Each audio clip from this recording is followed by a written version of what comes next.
More than ever before, females are getting involved in sport. But with more women in sport, more are injuring their ACL. Yeah, we found overall the incidence of ACL reconstruction gone up by about 60% in the last decade, but in young females it had actually gone up by 120%, so more than doubled. New science shows females have a higher risk for ACL injury, yet we're only learning this now because traditional sports science was based on male rather than female physiology. I mean, there's no question that women are underrepresented in sports and exercise science research. We now know that a woman's physiology is very distinct to men's and that it affects all of their organ systems.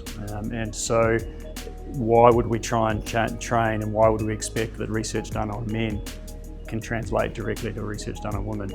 We're also learning that the impact of puberty on females is different to what males experience. If we look at what's happening, you have the widening of the hip angle, you have a change of your center of gravity, you have increased body fat accumulation, primarily driven from hormones. And then to top it all off, you start bleeding, right? And then you look at boys, and boys, they get tall, they get strong, they get lean, they get fast, and they get aggressive. So the misstep, I think, at that time period where girls are really sensitive is we don't tell them it's a temporary blip in time, and we also don't reteach them critical skills to not get injured. Aoife King, a secondary school New Zealand rep footballer, injured her ACL in 2017 when she was 15. It was really hard to diagnose at the start. It took about 4 months for them to work out what it actually was. And then I had the whole surgery and 12 months of recovery from that. But then at the start of this year, in the first pre-season training, I did my other ACL.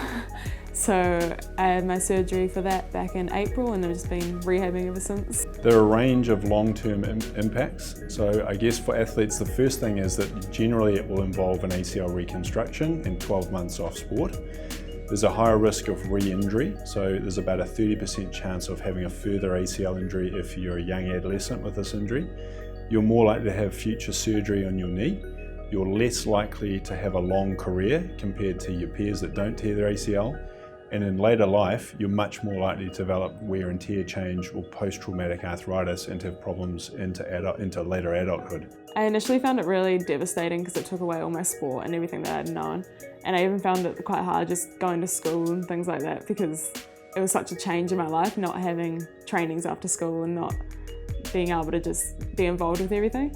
An ACL is a serious injury with a long-term impact on your life, but you can do things to prevent it. By training balance and by doing some strength training, we can make young women move better. And we can minimise some of the at-risk positions that can lead to ACL injury. So the 11 Plus and the ACC Sport Smart Warm-Up is a really good way to prevent injury. So we know across the board that we can reduce the risk of all injury by about 30% and the risk of ACL injury and severe injury by about 50%. While everyone should be doing warm-ups, it's especially important for females to be doing it from a young age so they can look forward to an injury-free sporting life. I'm just excited to see more women being held up as role models and the potential to influence our society for health and well-being down the line. For more information on females in sport, visit accsportsmart.co.nz.